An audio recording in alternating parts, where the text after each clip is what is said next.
पङ्कजवासिनि देवसुपूजित सद्गुणवर्षिणि शान्तियुते जय जय हे मधुसूदन कामिनि आदिलक्ष्मि जय पालय माम्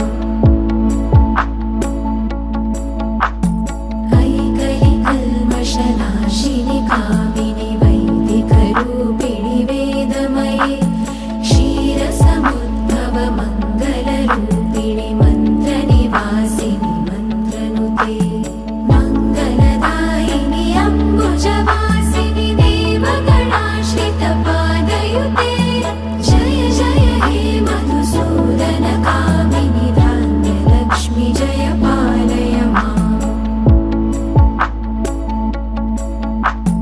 जय वरवर्षिणि वैष्णवि भार्गवि मन्त्रस्वरूपिणि मन्त्रमये सुरगणपूजित शीघ्रफलप्रद